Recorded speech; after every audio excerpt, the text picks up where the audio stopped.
하나님 말씀 나누겠습니다. 인류 최초의 인간인 아담과 하와가 하나님의 말씀을 어기고 선과 악을 알게 하는 나무의 열매를 먹음으로 하나님께 대하여 반역죄를 지었을 때 그들은 그들의 본향인 에덴에서 쫓겨나게 됩니다. 하나님께서 그들을 쫓아내신 후에 에덴 동산 동쪽에 그룹들과 두루 도는 화염검, 즉 불칼을 두어서 생명나무의 길을 지키게 하십니다. 여기서 그룹들이라고 하는 것은 케루빔이라고 되어 있는데 이건 복수형으로 이제 천사들이라는 뜻입니다. 그룹은 하나님의 보좌를 수호하는 천사를 말합니다. 날개가 6개 달려 있는데 두 날개로는 눈을 가려서 하나님을 거룩하신 하나님을 보지 않습니다. 거룩하신 하나님을 보면 죽게 되기 때문입니다. 또 다른 두 날개로는 발을 가려서 더러운 발을 가려서 더러움을 감추고 있습니다. 그리고 나머지 두 날개로는 날아다니는 하나님의 보좌 앞에서 하나님께 수종을 드는 천사들입니다. 하나님께서는 아담과 하와를 쫓아내신 후에 에덴의 동쪽에 이 그룹들을 두시고 또 두루 도는 불칼, 화염검을 두십니다. 그룹들과 화염검을 두어서 동물을 지키시는데 그렇게 지키시는 이유는 사람이 생명나무로 가는 길을 지키기 위함이라 이렇게 기록이 되어 있습니다. 하나님께서 강권적으로 이들을 추방하시는 이 장면을 볼 때마다 좀 멀쓱해집니다. 잘못했다가 그냥 쫓겨나는 자녀와 같은 모습이고요. 또 하나님의 징계가 너무 가혹한 건 아닌가 하는 그러한 생각이 들기도 합니다. 여러분 집에 냉장고에 사과 하나 놨는데 그거 먹지 말라 그랬다고 그걸 꺼내 먹는 아이를 내쫓고 천사들을 지키고 천사를 통해서 지키고 이런 하나님이 가당하지 않은 것처럼 보이는데요. 근데 여러분 하나님의 이 징계는 사실 하나님의 자비와 하나님의 은혜와 하나님의 사랑에 근거한다는 사실을 우리는 알아야 합니다. 죄는 하나님과의 관계 단절을 말합니다. 그런데 하나님과 단절된 상태, 비참하고 가련한 상태로 생명나무의 열매를 따먹게 된다면 그 결과 육체의 고통뿐만 아니라 죽음 이상의 영원한 벌에 처해지기 때문입니다. 그래서 하나님께서는 일단 아담과 하와를 생명나무에서부터 쫓아내시고 그 후에 새로이 시작되는 그 새로운 생명의 구속 계획을 여시는 그러한 장면입니다. 죄가 있는 한 하나님 앞에 나갈 수 없게 됩니다. 죄를 가지고 하나님 앞에 나가면 죽습니다. 그래서 하나님께서는 죄인이 하나님 앞에 나오지 못하도록 그룹들과 두루 도는 화염검으로 지키게 하신 겁니다. 하지만 하나님의 본심은 그 자녀들이 에덴으로 회복되는 것입니다. 그래서 하나님께서는 가죽옷을 입혀주시고 내가 지금 이곳을 떠나지만 너는 여전히 나의 아들이라고 말씀하시는 겁니다. 그렇게 하여 본향으로 다시 돌아오게 하시는 것, 그것이 하나님의 본심입니다. 생명나무 열매를 먹지 못하게 하는 것이 아니라 죄가 해결된 후에 그 다음에 생명나무 열매를 먹게 하는 계획, 그 계획이 바로 하나님의 아들 예수 그리스도를 통한 하나님의 거대한 구원 계획이며 그 계획의 첫 번째가 바로 아담과 하와를 쫓아내는 겁니다. 구원이라는 것은 천국의 문을 통해서 하나님의 하늘 보좌 앞에 나아가서 생명나무를 먹는 일, 바로 그겁니다. 그래서 요한계시록의 새하늘과 새 땅을 볼 때 우리는 거기에서 생명나무를 보게 되는 겁니다. 그것이 성경의 결론이죠. 간절히 바라건대 우리 주 예수 그리스도를 믿는 여러분은 참된 성도가 되어서 열린 천국문으로 들어가서 보좌에 앉으신 주님께 절하고 천국의 생명나무를 먹게 되기를 축원합니다.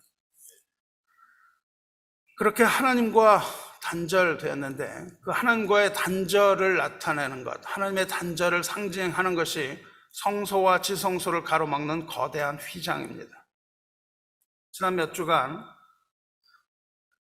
우리는 성소를 지나서 하나님의 지성소로 들어가는 그 초자연적인 영적인 여행을 하고 있습니다. 이제 우리는 그 등잔대와 진설병이 있는 성소를 지나서 하나님의 보좌가 있는 지성소에 들어가려고 합니다. 그런데 우리는 마음대로 거길 들어가지 못합니다. 왜냐하면 거대한 휘장이 그 길을 가로막고 있기 때문입니다.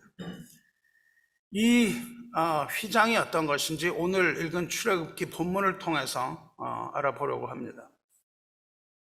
25장부터는 하나님께서 모세에게 알려주신 성막의 설계도라고 말씀드렸어요. 그리고 그 바로 전에 클라이맥스, 구약의 클라이맥스인 24장은 시내산에서 하나님께서 백성들과 언약을 맺으시며 백성들에게 피를 뿌리게 하시는 그 장면입니다.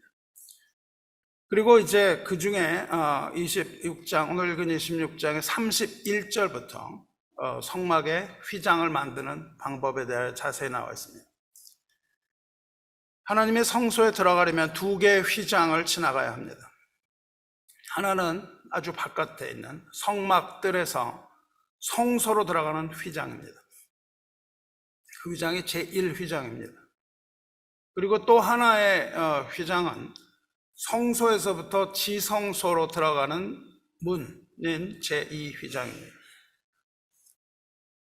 성소의 입구는 동쪽에 위치합니다. 왜 그렇게 배열하셨을까요? 왜냐하면 에덴의 동쪽으로 나왔기 때문에 에덴의 동문으로 들어가야 되기 때문입니다. 하나님께서 들어가신 문이 동문이고 예수님께서 예루살렘에 입성하시는 문도 동문이고 우리가 천국에 들어가는 문도 동문입니다. 이 동쪽에서 성막을 보면은요, 동쪽에서 우리는 천국을 들어가는 거예요. 동쪽에서 천국을 들어갈 때에 기둥이 5개가 서 있습니다. 그 기둥은요, 조각목, 즉 아카시아 나무로 만든 후에 금으로 싸서 만듭니다. 금으로 싸서 만든 5개의 금 기둥 아래에 놋받침이 있습니다. 놋받침 위에 기둥 5개를 세우는 거죠. 그러니까 이 기둥들 사이의 공간이 그 성소로 들어가는 입구, 즉 성막의 문이며 여러분이 통과하는 문입니다. 그러니까 성소로 들어가는 문이 4개로 이렇게 나눠져 있는 셈이죠. 그런데 이 문이 철문도 아니고 나무문도 아니고 이 문은 천으로 만든 문입니다. 실을 꼬아서 만든 천으로 만든 문, 즉 휘장입니다. 그 기둥은요, 아주 이상한 기둥입니다. 완성되지 않은 기둥이고 잘려져 나간 기둥입니다. 기둥의 머릿부분이 다 잘려져 나간 부분이에요. 기둥의 머릿부분이 완성되지 않고 기둥의 머릿부분에는 갈고리가 붙어 있습니다. 아주 세상적인 눈으로 보면 완성되지 않은 잘린 기둥입니다. 거기에 갈고리들이 붙어 있어요. 그리고 거기에 갈고리에 휘장을 겁니다. 휘장은 청색, 자색, 홍색, 그리고 가늘게 꼰 배실로 술을 놓아서 만들었다고 되어 있습니다. 그 휘장을 열면 성소로 들어갈 수 있습니다. 이제 그림이 다 보이시죠? 여러분이 보아야 하는 그림입니다.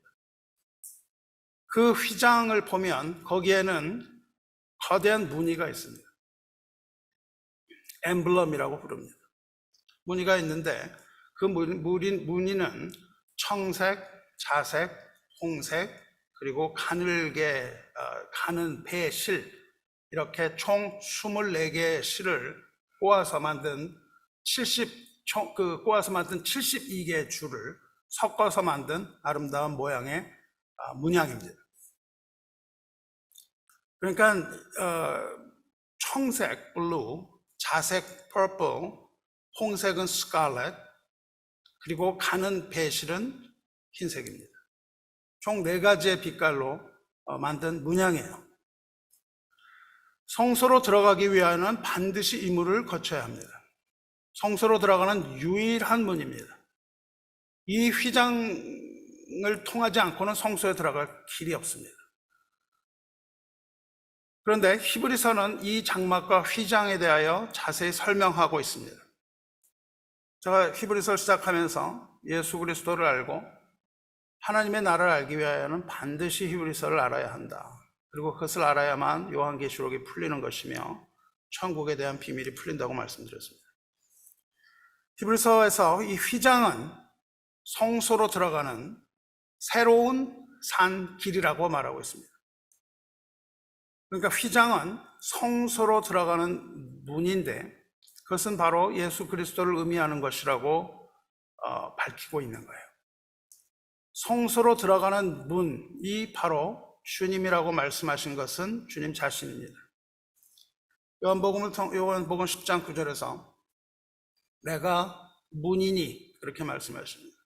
내가 문이니 누구든지 나로 말미암아 들어가면 구원을 받고 그렇게 말씀하십니다. 그러니까 구원의 문입니다.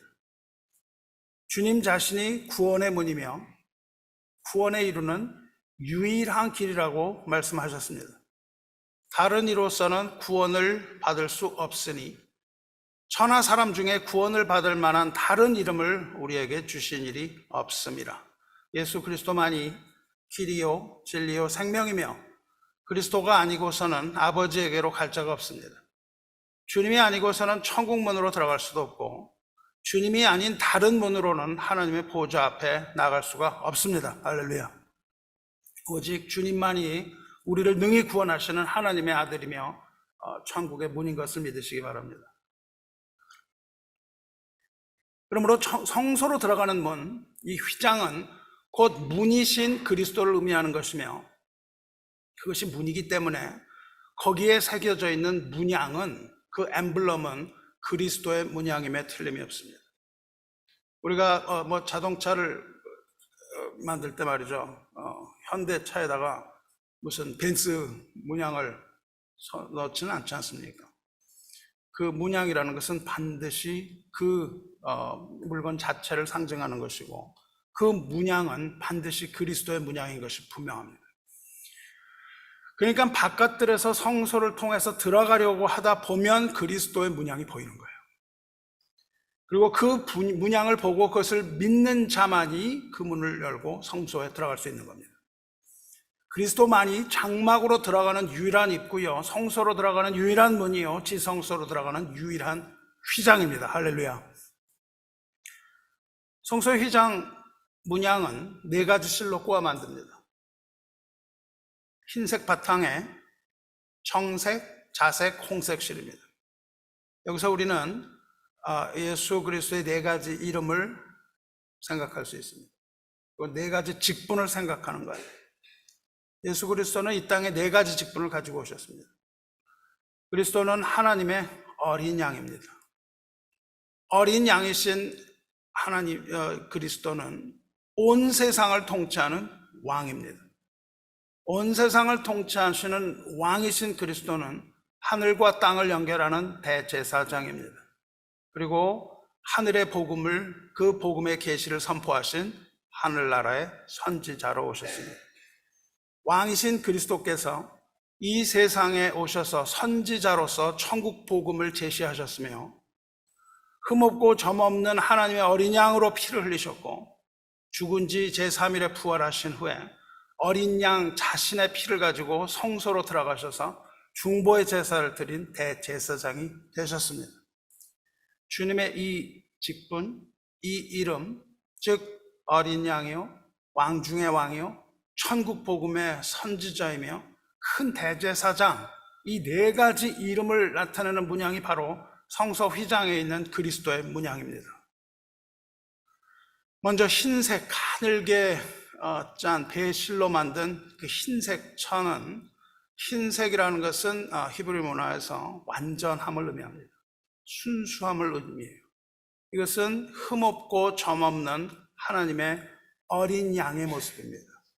털이 흰 털과 같은 그러한 어린 양, 그 흰색은 그러한 순수함과 순결함을 의미하며 주님의 보좌 또한 흰색입니다. 심판의 보좌 또한 백보좌입니다. 완벽하고 흠결이 없는 그런 심판을 하시는 분입니다. 주님의 머리털은 양털과 같다고 계시록에 기록이 됩니다. 흰색은 어린 양의 순결한 색깔을 가지고 있어요. 자색은 퍼플인데 퍼플은 왕권을 나타내는 빛깔입니다. 우리 찬양대가 왕권을 가진 그런 모습으로 지금 노래를 부르고 있는 거예요. 중국에서는 노란색을 입지 못했습니다. 청나라에서 노란색을 입으면 죽었어요. 왜 죽었냐면 노란색은 황제만 입는 옷이기 때문입니다. 그래서 여러분 영화 보시면 황제가 노란 옷을 입고 있죠. 노란 옷이 황제 색깔이었는데 로마에서는 이 자색이 왕의 색깔이었습니다. 그래서 주님이 고난을 받으실 때에 군병들이 그에게 자색 옷을 입힙니다. 왕이라고 칭하는 것이요. 그리고 머리에는 가시관을 씌우죠. 그리고 경례를 합니다. 경례하면서 유대인의 왕이여 평안할지어다 이렇게 조롱하죠. 그렇게 자색 옷을 입히고 머리에 가시관을 씌우고 갈대로 머리를 때리면서 침을 뱉으면서 꿇어서 절합니다. 왕이라고 조롱하는 것이죠. 이렇게 유대인의 왕이라고 희롱했지만 마침내 예수께서는 유대인의 왕 예수라는 이름의 죄패를 머리 위에 달고 십자가에서 죽으시지 않습니까? 하나님께서는 진정한 유대인의 왕이요 모든 인간의 왕인 것을 선언하셨는데 그것을 십자가에서 선언하셨습니다. 자색은 주님이 왕이라는 문양의 색깔입니다. 그리고 그 다음에는 청색이 있습니다. 블루입니다. 블루는 하늘나라, 하늘의 빛깔이고 하나님의 보좌 그리고 거룩과 진리의 상징으로 사용되어 왔습니다. 하나님께서 모세를 통해서 시내산에서 백성과 언약을 맺으시죠. 출애굽기 오늘 읽은 그 바로 전에 나오는데요. 그때에 이스라엘 하나님을 봅니다. 이스라엘 하나님을 보니까는 그 발 아래는 청옥을 편 듯하고 하늘같이 청명하더라 그렇게 말합니다. 하나님의 신성을 말할 때 블루를 써요. 청색은 주님의 신성을 말합니다. 하늘에서 내려오신 자를 말해요. 곧 하나님의 아들이시며 동시에 하나님의 메시지를 전하시는 자, 곧 아들을 통하여 우리에게 계시하신 그 선지자 예수 그리스도의 문양의 빛깔이 청색입니다. 블루예요. 성도 여러분, 이 청색을 여러분 보셔야 되는 겁니다. 청색은 이 짙은 청색은 기도의 색깔이기도 합니다. 주님의 청색 문양을 바라보아야 우리가 하나님 앞에 나갑니다. 하늘의 색깔입니다. 여러분 인생의 여정에서 전후좌우가 다 막혀 있어도 낙심하지 말고 주님의 청색 문양을 보셔야 합니다. 주님의 신성이 없이는 우리는 나갈 수가 없습니다. 낙심하지 말고 주님의 청색 문양을 바라보아야 돼요. 주님의 청색 문양은 하늘의 색깔입니다. 아버지의 하늘 보좌 우편에 앉으신 주님의 색깔이 푸른 빛이에요. 우리가 사방으로 우겨쌈을 당하여도 쌓이지 아니하며 답답한 일을 당하여도 낙심하지 아니하며 사방으로 우겨쌈을 당해도 하늘이 열려있는 겁니다. 하늘의 그 푸른색은 우리를 향하여 그 모습을 드러내고 있는 거예요. 우리는 그 예수 그리스도의 그 푸른 빛을 보면서 보좌에 앉으신 아버지 앞에 나아가 기도할 수 있습니다. 주님께서 푸른색 문양을 가지고 계시기 때문에 우리는 하늘에 계신 하나님 아버지께 기도할 수 있는 거예요. 그리스도의 이름으로 기도하면 주께서 들으시고 실행하겠다고 약속하셨습니다. 주님의 이름으로 하늘 아버지께 기도하시기 바랍니다. 푸른 하늘을 바라보고 청색의 문양을 바라보고 생명의 근원인 그리스도를 묵상하시기 바랍니다. 이 청색은 주님의 하늘 문양 색깔입니다. 마지막으로 스칼렛, 붉은색입니다. 붉은색은 어린 양의 피죠. 성도 여러분, 여러분이 이 성경을 짜고 또 짜면 무엇이 나옵니까? 지난번에 사랑이 나온다고 말씀을 드렸는데요. 사랑 이전에 나오는 것이 있습니다. 성경을 짜면 피가 나옵니다. 여러분이 피를 보셔야 되는 거예요. 사랑의 피가 흘러내리는 겁니다. 어린 양의 피가 들어있는 책입니다. 여러분이 구약 성경을 짜면 동물의 피가 나옵니다. 그런데 신약 성경을 여러분이 짜면 어린 양의 붉은 피가 나와야 하는 겁니다. 성경을 읽으면 반드시 피를 보아야 하는 것이죠. 복음은 십자가이며 어린 양의 죽음을 상징하는 붉은 피입니다. 복음의 빛은 붉은색이에요. 피는 죽음입니다. 그런데 피는 죽음을 말하기도 하지만 동시에 또 생명을 말합니다. 그러므로 붉은 빛은 주님의 색깔이며 이 홍색 붉은 빛은 주님의 죽음 그리고 생명과 관계 있는 빛깔입니다. 이 문양이 바로 그리스도 예수의 문양이라는 걸 여러분 아셔야 합니다. 그것이 바로 그 성문의 휘장의 순호와 맞는 거예요. 여러분 이 구약을 읽어보면요, 이 청색과 자색과 홍색과 가늘게 벤치 이게 얼마나 여러 번 나오는지 몰라요. 왜 하나님께서는 구태여 이 문양을 그렇게 여러 번 자세히 그렇게 새기게 하셨을까요? 우리에게 그 문양을 보고 그 문양의 문이신 그리스도를 통하여 하늘로 가는 길을 찾을 수 있게 하시기 위함입니다. 이 문양은요, 주님의 능력을 나타내고요, 놀라운 주님의 영광을 나타내고요, 장엄한 그 주님의 왕권을 나타내고요, 또한 주님의 통치를 상징하는 문양입니다. 이것을 그리스도의 사중직이라고 부릅니다. 주님께서는 이 세상에 오셔서 선지자로서 진리를 가르치셨습니다. 그리고 제사장으로서 천국의 길을 제시하셨습니다. 그리고 왕으로서 백성의 생명을 주관하는 그런 일을 맡으셨습니다. 그리고 순결한 하나님의 어린 양으로 나타나셨습니다. 이것이 바로 길이요 진리요 생명인 하나님의 아들의 문양입니다. 이 문양을 우리가 보고 그것을 믿는 자마다 구원 얻는 것입니다. 이 문양이 바로 천국의 문이며 이것이 바로 천국의 모델인 교회가 세상을 향하여 보여주어야 하는 그리스도의 문양입니다. 여러분은 세상에 이것을 보여줘야 돼요. 십자가의 나무를 보여주기도 할 수 있지만 더 중요한 것은 십자가의 나무를 보여주는 것이 아니라 십자가에 달리신 주님을 보여줘야 되는 거예요. 십자가가 아니라 십자가에 달리신 주님을 보여주시기 바랍니다. 사람들에게 이 문양, 그리스도의 이 문양을 보여주시고 많은 사람들로 하여금 문이신 그리스도를 보고 성소에 들어갈 수 있도록 여러분이 초청해야 됩니다. 그렇게 복음을 전하게 되기를 주님의 이름으로 축원합니다. 그런데 주의하시기 바랍니다. 성소는 하나님의 자리인데요, 마지막 때에는 마귀가 하나님의 자리에 앉아 자기를 하나님이라고 부르게 하는 겁니다. 마귀가 하는 모든 것은 하나님의 것을 모조리 흉내냅니다.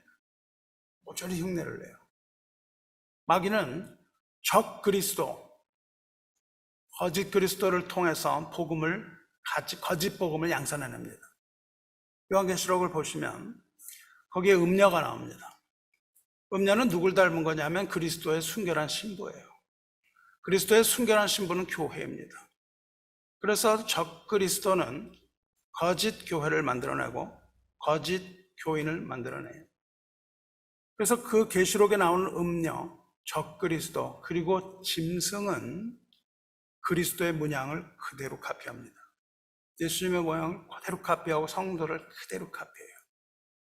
음녀는 자줏빛과 붉은 옷을 입습니다. 금과 보석과 진주로 꾸밉니다. 그리고 금잔을 가지고 온갖 가증한 물건들로 미혹합니다. 이 마지막 때에 666의 표가 나오기 바로 전에 바벨론의 상인들이 있는데요, 모든 경제를 다 제패하는 거예요. 마귀가 모든 경제를 제패해서 하나님의 사람들로 하고 꼼짝달싹하지 못하도록 이 경제로서 또는 정치로서 이렇게 제패하는 모습을 보여줍니다.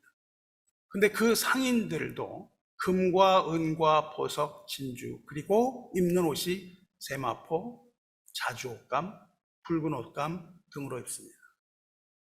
거짓 복음도 참 복음과 유사하며 그리스도의 문양도 이 음녀의 문양도 그리스도의 문양과 유사한 짝퉁을 만들어서 모든 하나님의 백성을 미혹합니다. 그러므로 여러분은 영적으로 졸지 말아야 합니다. 졸지 말고 깨어서 하나 되어 눈을 뜨고 참된 진리의 문이신 그리스도만을 전하는 참된 성도가 되기를 축원합니다. 마귀의 붉은 빛과 자줏빛을 전해서는 안 되는 겁니다.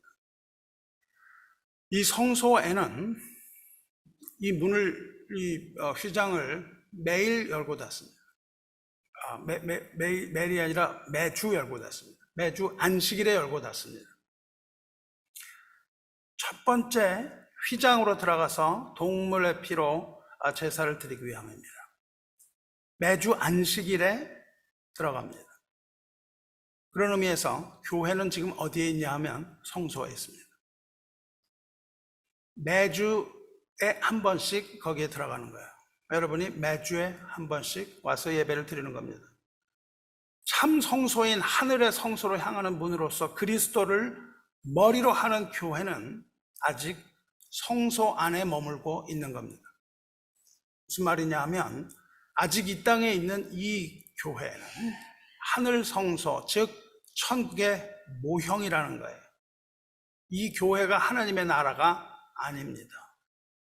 특히 우리 교회만 하나님의 나라가 아니고 옆에 있는 형제 교회 또한 하나님의 나라의 모형입니다.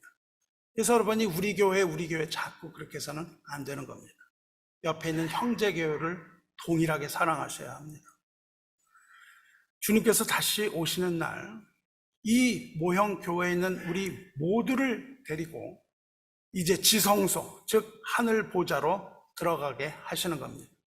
그날까지 우리는 사람들을 바깥 세상에서 성소로 들어오게 함으로 매주 예배를 드리면서 복음을 전하는 교회가 되어야 하는 것이에요. 이것이 바로 지상교회의 모델입니다. 우리가 해야 되는 거예요. 사람들로 하여금 그 문양을 보여주고 그 문을 열고 들어오게 하여 매주 예배 드릴 수 있도록 하셔야 되는 거예요. 이 지상의 교회는 참 진리의 복음을 가지고 마귀의 거짓 복음과 싸우는 전투적인 교회입니다.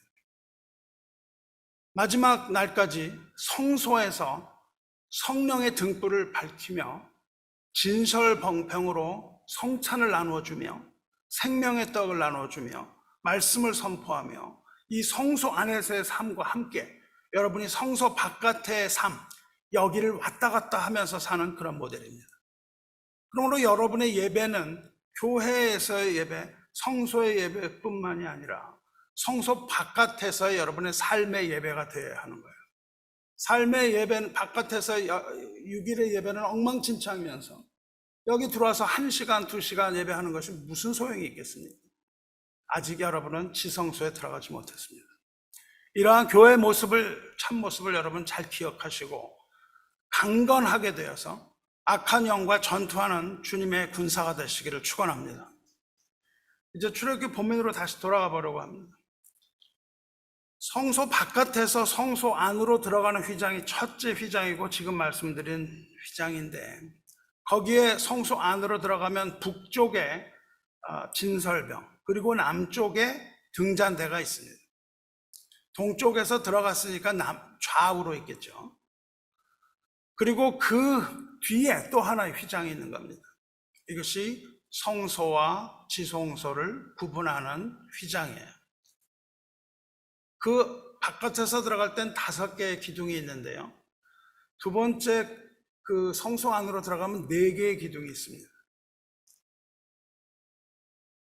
성소와 지성소를 나누는 문인 두 번째 휘장을 걸고 있는 건 4개의 기둥이에요.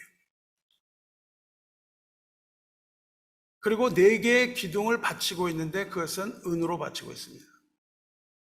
제일 휘장의 받침은 노시지만 지성소로 들어가는 휘장 받침은 은입니다. 성막은 바깥보다 안쪽이 더 화려합니다. 하나님께로 가까이 갈수록 하나님의 임재가 더 강해지기 때문이에요.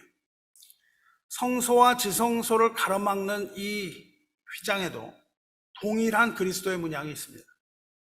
바깥 휘장과 동일한 청색, 자색, 홍색 실과 배실로 짠 문양이 그대로 있습니다. 그런데 차이점이 하나 있습니다. 이 성소로 들어가는 휘장과는 달리 지성소로 들어가는 휘장에는 그룹들의 문양이 수놓아 있습니다. 그 천사들의 문양이 있는 거예요. 무엇을 말할까요? 여기가 바로 하나님의 나라 에덴으로 들어가는 에덴의 동쪽 문이라는 뜻입니다. 그룹들로 하여금 그것을 지키게 하고 계시는 거예요. 그것을 상징적으로 보여줍니다.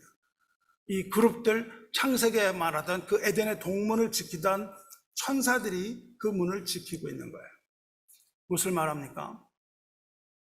그 뒤가 바로 에덴이며, 즉 다시 하늘 보좌를 이 땅에 가지고 내려오신 하나님의 보좌, 그 보좌가 바로 그 뒤에 있다는 거예요. 그리고 그 보좌를 지키는 그룹들이 있는 겁니다. 그러니까 거기는 바로 하나님의 나라, 우리가 들어갈 천국을 상징하는 장소입니다. 성도 여러분, 성소와 지성소는 이 휘장으로 막혀 있습니다. 지성소를 휘장으로 막은 것은 순전한 하나님의 영광과 거룩을 보존하는 의미입니다. 그런데 그것이 하나님을 위한 휘장이 아닙니다. 그 휘장이 하나님을 위한 휘장이 아니고 우리를 위한 휘장이라고 말씀하세요. 30절을 보시면요, 이 휘장이 너희를 위하여 성소와 지성소를 구분하리라 말씀하세요. 너희를 위하여 구분한다고 말씀하십니다.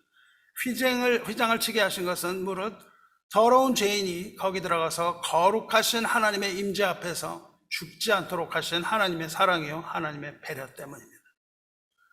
성소와 지성소를 구분한다고 말씀하셨는데요, 이 구분이라는 히브리 단어가 바달이라는 단어인데 이거는 나눈다는 뜻입니다. separate.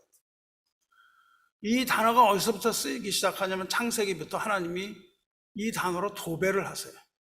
창세기는 이 단어로 도배가 되어 있습니다. 하나님께서 맨 처음에 창조하신 게 빛이잖아요. 하늘과 땅을 하나님이 창조하실 때 처음에 빛과 어둠을 나누사, 그렇게 말씀하십니다. 빛과 어둠을 나누는 것이 바로 이겁니다. 빛과 어둠을 나누시고, 궁창 위의 물과 궁창 아래의 문을 나누시고, 낮과 밤을 나누시고, 바다와 땅을 나누시고, 하늘과 땅을 나누시는데, 이것이 어떻게 나눔이 되냐 하면 나중에 양과 염소를 나누시고, 알곡과 가라지를 나누시고, 좋은 물고기와 못된 물고기를 나누시고, 모든 것을 나누시는 심판의 단어입니다. 이렇게 분리하는 것, 이런 하나님을 보는데 그 분리라는 단어가요, 나눈다는 단어, 구분한다는 단어는 거룩이라는 단어입니다.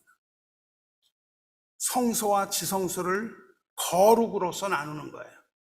마지막 날의 심판은 거룩으로서 우리를 나누는 겁니다. 이 휘장을 열고 들어가야 되는 것이죠. 이 휘장을 열고 들어가면 곧바로 하나님의 지성소인데, 앞에서 말한 것처럼 아무데나 들어갈 수가 없습니다. 여기에는 아무나 들어갈 수가 없고요, 오직 하나님께서 정하신 시간에 하나님께서 정하신 인물이 하나님께서 정하신 예물을 가지고 하나님께서 계시하신 방법대로만 죽지 않고 이 휘장을 지나서 지성소로 들어갈 수 있습니다. 지성소에는 오직 대제사장만이 1년에 한 번 대속죄일에 희생 제물의 피를 가지고 모든 정결의식을 하고 각종 예식을 마친 후에 들어갑니다. 그런데 여기서 빠져서는 안 되는 필수 요소가 희생 제물의 피입니다. 피는 인간의 죄악된 본성을 가리기 위하여 가지고 들어갑니다. 그래서 인간으로 하여금 하나님을 만나는 새 인격이 되는 역할을 하게 해요. 성결하지 않으면 들어가지 못합니다. 그래서 더러운 것을 가리고 들어가는 거예요. 그렇게 성결해야 되는데 인간이 스스로 성결할 수가 없습니다. 그래서 대제사장은 이마에 여호와께 성결이라고 붙여서 들어갑니다. 그러면 하나님께서 그것을 붙이고 들어오는 것을 성결로 간주해 주셨습니다. 대제사장은 제사장의 옷을 입어야 되는데요, 옷을 입지 않고 들어가면 안 됩니다. 그 옷에는 방울이 달려 있습니다. 방울들이 달려 있어요. 방울들이 달린 옷을 입고 발목에는 끈을 묶은 채로 지성소에 들어갑니다. 지성소는 빛이라고는 하나도 없는 완벽한 어둠의 장소입니다. 그렇기 때문에 앞이 보이지 않습니다. 그래서 이 대제사장은 거기 들어가서 아주 조심해서 움직여야 합니다. 이때 사람들은 바깥에서 기다립니다. 대제사장이 거길 들어가면 사람들이 다 운집해서 말 한마디 하지 못합니다. 가슴을 졸이는 겁니다. 이 대제사장이 들어가서 죽지는 않을까? 만일 대제사장이 죽는다면 어떻게 되는 것인가? 두려움에 떨면서 기다리는 거예요. 만일 제사장이 걸어다니는 방울소리가 오랫동안 들리지 않으면 제사장은 죽은 겁니다. 그러면 제사장의 발에 묶은 끈을 잡아당겨서 죽은 제사장을 끌어냅니다. 그 제사는 받아들여지지 않은 것이고 죄는 해결되지 않은 것이고 제사장의 죽음으로 제사는 끝납니다. 이것이 바로 지성소와 성소를 가로막는 휘장의 상세한 규격과 모습입니다. 이 휘장은 여러분 아주 튼튼한 휘장이에요. 정말 튼튼한 휘장입니다. 그런데 주님께서 십자가에서 죽으시던 순간 그 거대한 휘장이 찢어졌죠. 그래서 우리는 십자가가 산 골고다 언덕으로 가봅니다. 골고다 언덕에는 3개의 십자가가 있습니다.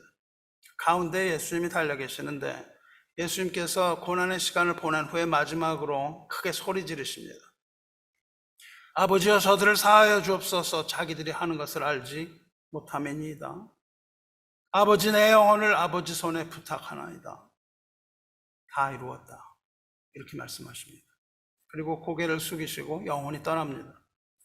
진실로 아버지로부터 완벽하게 버림받고 백성들로부터 조롱받고 죽음의 깊은 심연으로 떨어져서 영혼이 떠나시던 순간이며 이 순간이 바로 많은 사람을 위해서 대성물로 자기의 생명을 버리시던 지고한 순간입니다. 복음서에 보면 복음서마다 이 장면이 기록되어 있는데 이때 성소 휘장이 위로부터 아래까지 찢어져 둘이 되었다고 기록되어 있습니다. 그리고 지진이 납니다. 땅이 흔들리고 지진이 나고 바위들이 터집니다. 하지만 할렐루야 3일 후에 주님은 죽임을 이기고 무덤에서 일어나십니다. 주님이 무덤에서 일어나실 때 무덤들이 열립니다. 그리고 잠자던 성도들이 일어납니다. 여기서 잠자던 성도들은 구약의 성도들을 말하죠. 구약의 성도들이 일어납니다. 일어난 그들이 무덤에서 나와서 자기들이 고향인 거룩한 성 예루살렘에 가서 많은 사람에게 보여서 증거합니다. 이렇게 믿기 어려운 일이 일어납니다. 구약의 성도가 예수 그리스도를 통하여 구원을 받는다는 증거입니다. 참으로 주님은 부활의 첫 열매입니다. 주님이 첫 열매시며 그 후에 무덤이 열리고 사람들이 부활하는 모습을 나옵니다. 주님이 부활의 첫 열매시며 생명의 근원이심을 믿으시기 바랍니다. 주님이 오시기 전에 그 믿음의 선진들 역시 그리스도 안에서 구원 얻었으며 음부의 권세에서 해방되어 생명의 기쁨을 우리와 함께 누릴 수 있음을 우리는 알 수 있어야 합니다. 할렐루야. 그리스도 예수 안에 생명이 있습니다. 오직 그리스도 예수 안에서만 우리는 영원한 생명 누릴 수 있습니다. 주님이 죽으시던 순간에 성소 휘장이 위에서 아래로부터 찢어졌다 그러니까 사람들이 그걸 믿질 않아요. 그래서 그 누가 찢은 거라고 얘기하거나 혹은 우연히 찢어진 게 아니냐 이렇게 반문하는 사람이 있습니다. 그렇지만 그럴 가능성은 전혀 없습니다. 여러분, 휘장이라고 얘기하는데요. 휘장은 veil 이런 데를 가려놓는 그 블라인드 같은 거예요. 커튼이고 텐트라고도 부릅니다. 이게 얼마나 클까요? 휘장이라는 게 얼마나 클까요? 이것이 정확하게 나와 있지는 않습니다. 성경에 정확하게 나와 있잖아요. 그래서 우리는 모세의 성막의 휘장의 크기가 얼마인지 몰라요. 그런데 우리는 역사서를 통해서 예측할 수 있습니다. 모세의 성막은 기록이 없어요. 그런데 후일에 찢어졌던 그 성막의 휘장은 헤롯의 성전에 있던 휘장입니다. 그러니까 그건 로마 당시의 시대의 이야기예요. 그래서 역사서들이 있습니다. 역사가들이 써놓은 책들이 있어요. 헤롯이 보수했던 성전이기 때문에 역사 기록목들을 보고 우리는 할 수 있습니다. 휘장은요, 이렇게 흔들흔들하는 이렇게 하늘거리는 그런 커튼이 아닙니다. 예수께서 죽으신 당시 헤롯 성전의 경우 휘장의 높이가 얼마나 높으냐면 25m입니다. 현대식 건물이 한 층을 3m라고 계산을 한다면요, 8층 정도 되는 높이예요. 어마어마한 겁니다. 거기 여러분이 기어 올라가가지고 칼로 찢는다고 찢어지는 그런 휘장이 아닙니다. 폭이 7m입니다. 7m면요, 큰 성인 한 서너 명이 머리에 발을 맞대고 누워있을 정도의 거대한 그런 것입니다. 두께는 어떨까요? 이 두께가 이런 게 아니라 15cm. 어마어마하게 두껍고 어마어마하게 크고 높은 그 규모를 아시지 않겠습니까? 이 휘장을요, 정결하게 하기 위해 빨아야 돼요. 휘장을 정결하게 한 다음, 정결하게 하는 깨끗한 물로 빻은 다음에 옮겨서 성소에 옮깁니다. 근데 들질 못하는 겁니다. 그래서 그것을 하기 위해 제사장 300명이 필요합니다. 이게 그렇게 올라가고 칼로 찢어가지고 찢어지는 그런 휘장이 아닙니다. 이렇게 육중하고 튼튼한 휘장이 그냥 찢어질 가능성은 제로입니다. 없어요. 힘센 사람이 찢었을 가능성도 없습니다. 성소의 휘장이 찢어진 사건은 초자연적인 사건입니다. 하나님께서 하신 일이며 구속사의 중요한 징표로서 주님의 죽으심의 증거입니다. 그렇다면 휘장이 찢어진 이 사건이 영적으로 어떤 의미를 갖는 겁니까? 오늘 읽은 히브리서로 가보겠습니다. 19절 보면, 그러므로 형제들아, 우리가 예수의 피를 힘입어 성소에 들어갈 담력을 얻었나니. 여기서 말하는 성소는 지성소입니다. 우리가 하나님의 보좌가 있는 지성소로 들어갈 수 있게 됐다는 겁니다. 그런데 그것은 예수의 피에 의지하여 그 피를 가지고 들어가기 때문입니다. 구약의 규례에 따른 그 동물의 피가 이제 예수의 피로 대체됐다는 것이죠. 그런데 여기서요, 그리스도의 피라고 얘기를 하지 않고 예수의 피라고 얘기합니다. 예수님의 피도 아니고 예수의 피, 이렇게 얘기해요. 왜 그럴까요? 왜 굳이 예수의 피라고 할까요? 왜냐하면 그리스도의 피를 흘릴 수가 없기 때문입니다. 그것은 그리스도의 피가 아니고요, 예수의 피입니다. 예수의 피라는 것은 완전한 인간으로 죽으셔야 되기 때문에 예수입니다. 예수는 인간의 이름입니다. 그리스도는 예수님의 직분이에요. 그래서 그리스도의 피로 제사를 드릴 수가 없습니다. 인간의 피로 제사를 드려야 돼요. 그래서 완전한 인간으로 죽으신 인간 예수라야만 진정한 대속의 죽음이 되는 거예요. 그래서 우리는 이 피를 생각할 때마다 예수님의 완전한 인성을 봐야 하는 거예요. 예수님의 인성을 부인하는 자마다 적그리스도라고 말했습니다. 왜냐하면 예수께서 참 인간이 아니었다면 그 죽음은 헛된 죽음이며 구원이란 없기 때문입니다. 대제사장이 지성소에 들어갈 때 아까 뭐라 그랬어요? 사람들은 성소 밖에서 기다렸다 그랬잖아요. 왜 기다렸죠? 제사장이 죽을지도 모르는 두려움 때문이었습니다. 만약 잘못되면 대제사장은 죽고 제사는 받아들여지지 않기 때문이에요. 그것이 바로 동물의 희생제물입니다. 그래서 제사를 드릴 때마다 두려웠어요. 하지만 신약시대 예수의 피로 드리는 제사는 다릅니다. 이 제사는요, 우리가 더 이상 조마조마하게 기다릴 필요가 없다는 거예요. 왜냐하면 예수님께서 완전한 자기의 피를 가지고 들어가셨기 때문입니다. 인간 제사장과는 달리 예수의 피로 드린 제사는 반드시 하나님께서 받으시는 제사이기 때문입니다. 이것이 하나님이 받으시고 안 받으시고 여부가 없는 거예요. 그러므로 예수의 피로 드리는 우리의 예배 역시 온전하게 받아들이는 예배입니다. 여러분이 예수의 피를 믿고 예수의 이름으로 드리는 예배라면 이 예배는 하나님께서 반드시 받으시는 예배예요. 그 아닌 다른 어떤 것으로 드리는 예배도 하나님은 받지 않으십니다. 오직 예수의 피로 드리는 예배만을 받으시는 거예요. 그렇기 때문에 오늘날 예배에는 더 이상 제사장이 없습니다. 하나님과 여러분을 연결해 주는 것은 목사가 아닙니다. 하나님과 여러분을 연결해 주는 것은 목사가 아니라 우리를 위해 죽으신 예수 그리스도예요. 그분입니다. 그러므로 우리의 예배는 반드시 그리스도 예수의 이름으로 드려야만 하는 것이며, 교회는 반드시 하나님의 이름을 둔 곳입니다. 이것이 바로 영과 진리로 드리는 예배, 참 예배입니다. 더 이상 제사장이 죽을 일은 없습니다. 그러므로 조마조마하게 바깥에서 기다릴 필요가 없습니다. 예수의 이름으로 우리가 직접 지성소에 들어갈 자유를 얻었기 때문에 이것을 히브리에서는 담대함이라고 부르는 거예요. 더 이상 조마조마한 마음으로 기다리는 것이 아니라 기쁨으로, 담대함으로 그곳에 들어가는 거예요. 여러분 여기 들어올 때요, 교회 들어오실 때 구약 같으면 조마조마하면서 들어와야 합니다. 들어오지도 못하고 바깥에서 기다려야 되는 거예요. 지금 어떻습니까? 담대한 마음으로 여러분이 들어오실 수 있어야 돼요.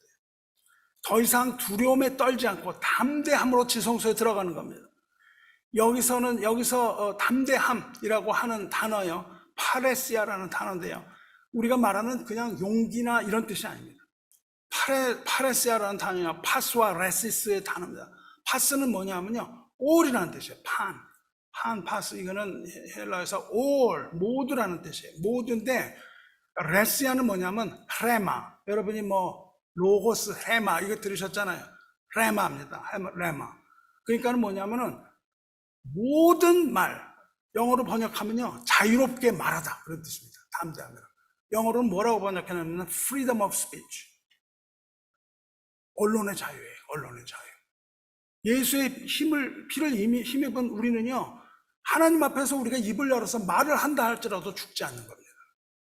여러분이 말을 하실 수 있는 거예요. 하나님께 말을 할 수 있어요. 여러분, 구약의 성도는 하나님께 말을 하지 못했다니까요. 그런데 여러분 어떻게 합니까? 하나님 앞에 말을 하여도 죽지 않아요. 여러분 매일매일 말하셔야 돼요. 즉 예수 그리스도의 이름으로 다른 어떤 중보자 없이도 우리는 하나님 앞에 입을 열어 기도하더라도 죽지 않는 겁니다. 어떤 경우만요? 예수 그리스도의 이름으로 기도할 때.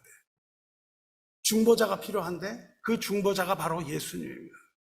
다시 말하면 이것은요, 우리가 하나님 앞에 자유롭게 나갈 수 있는 권리를 얻었다는 뜻입니다. 여러분이 하나님 앞에 담대하게 자유롭게 나가시길 바라요. 동물의 피는 죄를 가리는 역할이었어요. 근데 어린 양 예수의 피는 죄를 씻어버리는 겁니다. 그래서 흰 눈보다 더 희게 하는 역할을 해요. 그러므로 예수의 이름을 믿는 우리는 예수의 힘을 이미 힘입어 담대함을 얻는다는 거예요. 이것을 뭐라 그러냐면 구원의 확신이라고 부르는 겁니다. 여러분은 구원의 확신을 가지셔야 돼요. 담대함을 가지셔야 돼요. 내가 하나님께 기도해도 죽지 않는다는 완벽한 자유를 여러분이 가지셔야 되는 거예요. 사랑하는 성도 여러분, 예수를 구세주로 믿고 예수를 주님으로 믿고 따른다면, 여러분이 주님을 마음으로 믿고 입으로 시인하여 여러분의 구세주와 주로 받아들이신다면 여러분은 구원의 확신과 담대함을 가지지 않을 이유가 없습니다. 오직 예수의 피를 힘입으로만 우리는 들어가는 거예요. 이거를 빼먹고는 들어갈 수는 없습니다. 구원은 여러분의 어떠함에 있지 않다는 겁니다. 구원은 여러분에 있지 않아요. 여러분에 있지 않고 오직 예수의 피를 의지하는 그 믿음에 있는 겁니다. 예수의 피를 의지한다면 그 피를 힘입어서 이 성소에 들어갈 담력, 즉 구원의 확신을 얻는 거예요. 우리가 구원의 확신이 없는 건 예수의 피를 의지하지 않기 때문입니다. 우리가 우리를 의지하면 구원의 확신을 가질 수가 없어요. 내일 또 실패하기 때문입니다. 여러분 자신을 보세요. 실패하는 인간인가 성공하는 인간. 매일 실패합니다. 제가 그렇습니다. 성소에 들어갈 담력, 그렇게 얘기하잖아요. 성소에 들어갈 담력. 지금 성소에 들어갈 담력, 그래서 담력을 설명해 드렸잖아요. 근데 들어간다는 단어 헬라어는요, 이게 에이스 호로스라는 단어인데, 에이스라는 거는 into, 안이라는 뜻이에요. 호로스는 뭐냐면 엑소더스는요, 길 바깥으로입니다. 엑소더스의 반대예요. 엑소더스는 길 바깥, 에이스 호로스는 뭐냐면 길 안. 그러니까 여기서 뭐냐면은 길이라는 단어, 길 안이라는 뜻이에요. 즉 들어간다는 말은 길 안으로 들어간다는 거예요. 그러니까 이 길, 지성소 안으로 들어가는 길을 말합니다. 우리는 애굽에서 엑소더스 하고요, 하나님의 성전으로 에이스도스 해야 돼요. 그 중간이 어디냐면 광야입니다. 엑소더스 후에 마지막은 에이소도스가 되어야 돼요. 여러분이 엑소더스만 하고 애굽으로 돌아가면 안 되는 겁니다. 수많은 사람들이 엑소더스 한 후에 애굽을 사모해요. 애굽으로 가고자 해요. 그러면 안 됩니다. 엑소더스가 아니라 에이소더스를 해야 돼요. 워낙은 엑소더스가 아니라 엑스호더스입니다. 붙여서 여는 바음으로 엑소더스가 되는 거예요. 에이소더스를 해야 되는데 여기서 그거를 의도적으로 사용을 하고 있는 거예요. 출애굽한 너희가 이제 예수 그리스도의 피를 힘입어서 엑소더스한 너희가 에이소더스 한다는 이 엄청난 복음의 비밀을 야구하고 있는 거예요. 지성소로 들어가는 길입니다. 그렇게 19절에서 얘기한 후에 20절 이렇게 말합니다. 그 길을 안으로 들어가야 되는데 여기선 그 길은 이렇게 했잖아요. 근데 이거는 우리말로 읽으니까 앞에 길이라는 말이 없었다고요. 근데 헬라에서는 길이라는 말이 앞에 나와요. 그래서 그 길이라고 얘기할 수 있습니다. 그 길은 누구를 위하여? 우리를 위하여. 휘장을 왜 치셨어요? 우리를 위하여. 휘장을 왜 열어놓으셨습니까? 우리를 위하여. 하나님께서 우리를 위하여 휘장 가운데로 열어놓으신, 이거는 휘장 가운데 찢었다는 뜻이에요. 휘장 가운데로 열어놓으신 새로운 살 길이요 휘장은 곧 그의 육체니라. 즉 지성소 안으로 들어가는 길은 위에서부터 아래로 찢어진 휘장 가운데로 열린 그 공간, 그 길을 말하는 거예요. 휘장은 더 이상 아버지께로 돌아가는, 에덴으로 돌아가는 하나님의 자녀를 가로막지 못합니다. 휘장이 이미 찢어져 버렸기 때문이에요. 다시는 닫히지도 못합니다. 찢어져 버렸기 때문입니다. 예수 안에서 영원히 열린 길이에요. 그 길을 새로운 길이라고 말합니다. 즉 이전에는 존재하지 않았다는 거예요. 눈을 씻고 찾아봐도 없었던 길입니다. 하나님께서는 길을 여시는 하나님이에요. 우리 인생에도 길이 없는 곳이라 할지라도 하나님은 길을 여세요. 새로운 길입니다. 주님의 십자가 희생의 결과로 그리스도의 공동체, 주님의 교회 공동체에게 현재 열린 새 길이에요. 옛 언약에서는 눈을 씻고도 찾아볼 수 없었던 길, 이것이 완전히 열려서 다시는 닫히지 않을 영원한 언약의 결과, 이것이 바로 새로운 길입니다. 새로운 길이라고만 하지 않고 그것을 살 길이라고 말합니다. 그리스도께서 열으신 살 길이라는 생명으로 인도하는 길이에요.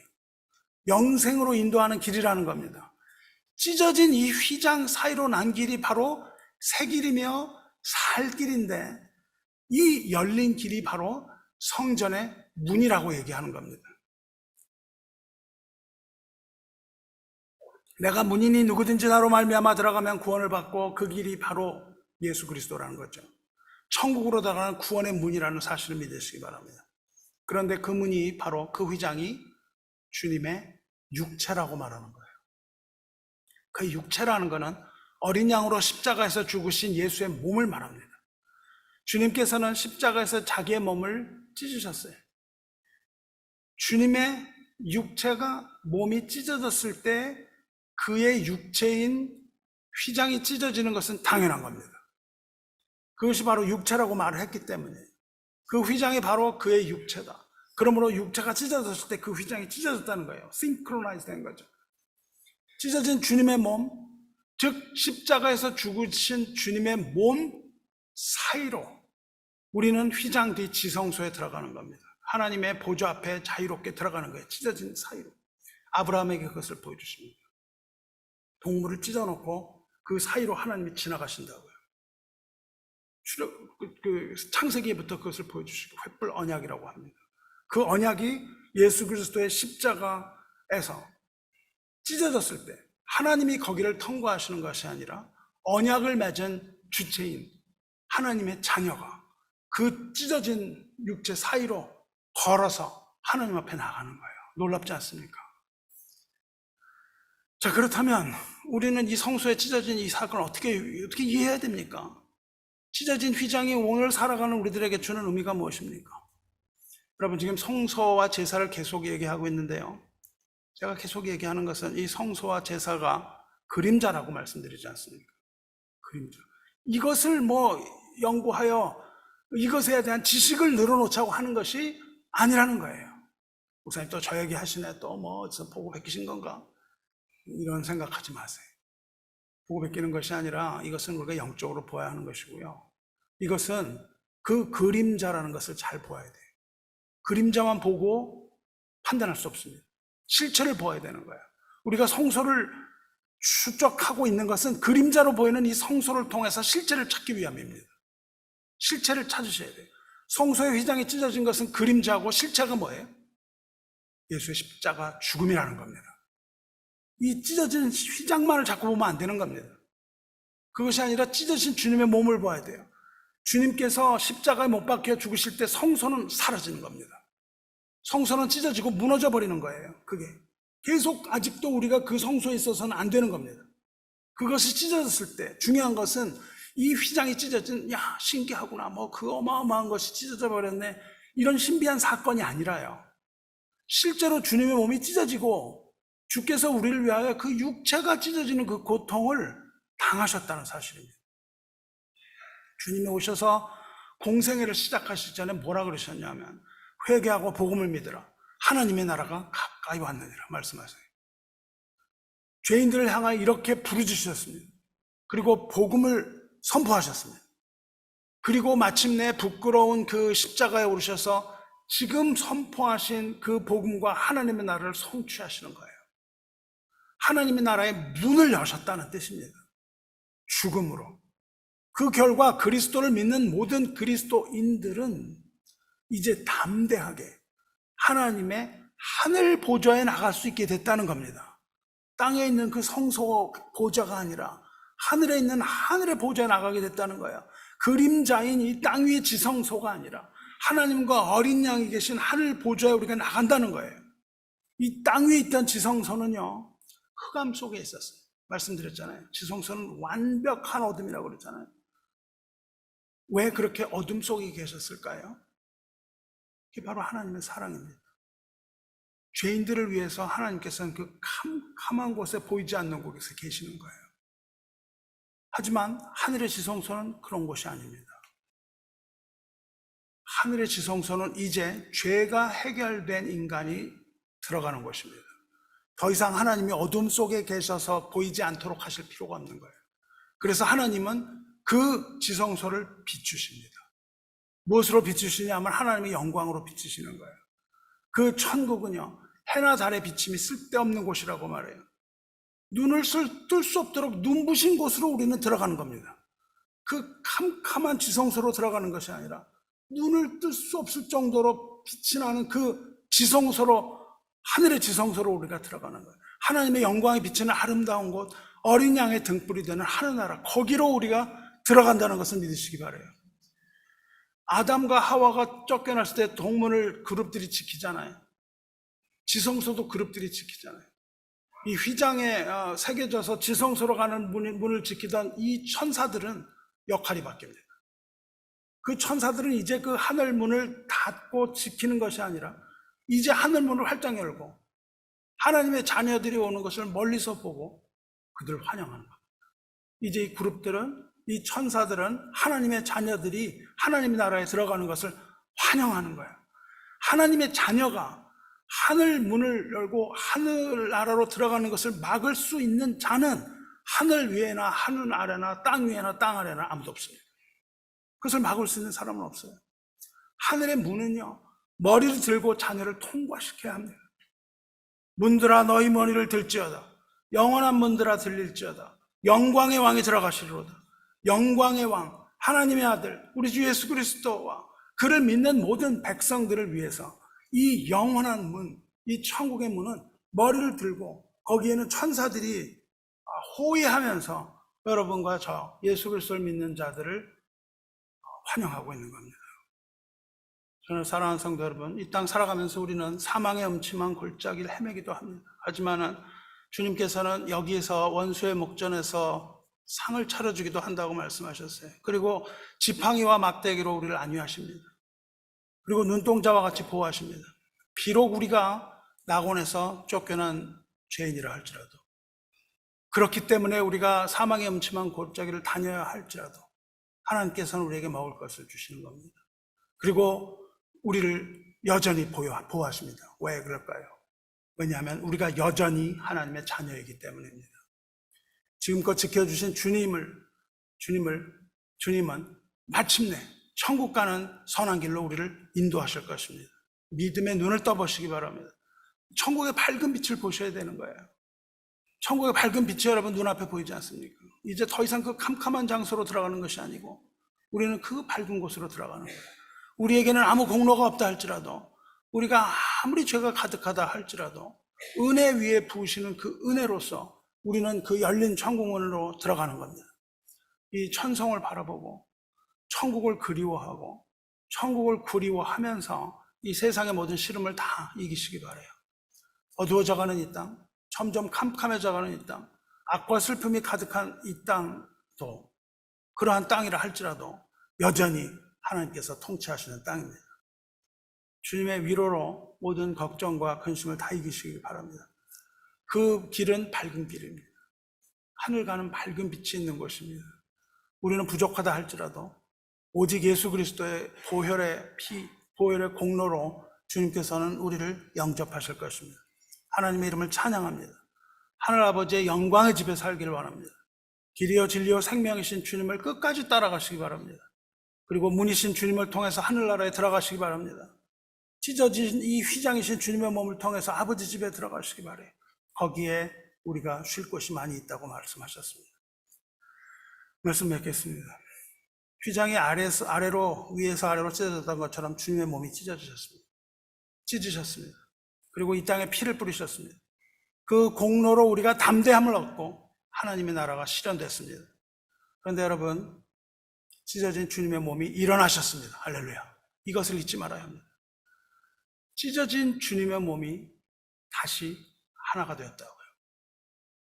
다시 하나가 된 찢어졌던 주님의 몸이 바로 여러분의 교회입니다. 교회인 여러분이 바로 이 땅의 지성소, 성전인 것을 잊지 말아야 합니다. 주님께서는 찢어진 몸으로 천국문을 여셨습니다. 그 길이 바로 새로운 살 길이에요. 그리고 부활하셔서 하나님의 교회를 세우셨습니다. 이제 여러분은 천국 소망 가지고 사시기 바랍니다. 하지만 찢어졌던 그 상처를 잊어버려서 안 됩니다. 주님의 몸에 있는 찢어짐의 흔적, 이것을 잊지 마시고 다시는 주님의 몸을 찢는 우울을 범하지 마시기 바랍니다. 그리고 다시 하나 된 주님의 몸으로서 다시는 찢어지지 말고 하나됨을 이루어 나가시기 바랍니다. 에베소 4장 1절에 그러므로 주 안에서 갇힌 내가 너희를 권하노니, 사도 바울이 감옥에서 쓴 글입니다. 너희가 부르심을 받은 일에 합당하게 행하여 모든 겸손과 온유로 하고 오래 참음으로 사랑 가운데서 서로 용납하고 평안에 매는 줄로 성령이 하나 되게 하신 것을 힘써 지키라. 하나 되게 하신 것이 뭐라고요? 교회라고요. 성령이 평안에 매는 줄로 성령이 하나 되게 하신 것을 힘써 지키라. 몸이 하나요 성령도 한 분이시니 이와 같이 너희가 부르심의 한 소망 안에서 부르심을 받았노라. 부르심을 받은 자가 누구라고요? 교회라고요. 에클레시아. 부르심을 받은 자들이 교회입니다. 여러분이 바로 이 교회예요. 그러므로 우리는 이제 천국의 소망을 바라보고 한 소망 안에서 부르심을 받은 형제입니다. 한 소망 안에서 부르심을 받은 형제요. 주 안에서 한 몸을 이루어서 온전한 몸으로 천국에서 다시 만나기를 기원합니다. 천국 가는 길이요 천국의 문이신 우리 주 예수 그리스도의 거룩하신 이름으로 축원합니다. 기도하겠습니다. 은혜와 사랑이 충만하신 하나님 아버지, 주 안에 거하는 하나님의 백성이 아버지의 이름을 부르며 아버지의 집에 가기를 소망하나이다. 믿음의 눈을 뜨게 하여 주사 아버지의 집을 보여주시옵소서. 비참한 이 세상에 살지만 아버지 집을 보여주심으로 모든 슬픔이 이기게 하시고 눈에서 흐르는 눈물을 닦아주시며 선한 싸움 싸우고 달려갈 길을 마치고 믿음을 지킬 수 있도록 연약한 우리를 도와주시옵소서. 우리의 심령에 하늘의 위로를 부어주시며 하늘문을 열고 아버지의 사랑을 부어주시옵소서. 예수 그리스도의 피로 세운 하나님의 나라에 우리 같은 죄인도 영접하여 주심 감사합니다. 지치고 힘에 겨워 마음이 벅찬 형제를 위로하여 주시고 오직 주님만을 바라볼 수 있는 믿음 허락하여 주시기를 간절히 원하고 또 원하오니 형제가 연합하여 한 마음으로 하나님 찬양하게 하여 주시옵소서. 우리 영혼을 거룩하게 구별하셨사오니 거룩한 영혼의 고백과 하나님에게만 영광 돌리며 주의 나라를 꿈꾸는 이 백성을 영접하여 주시옵소서. 아름다운 본향집을 사모하며 우리를 아버지의 집으로 인도하시는 우리 주 예수 그리스도의 거룩하신 이름으로 기도드리옵나이다. 할렐루야. 아멘.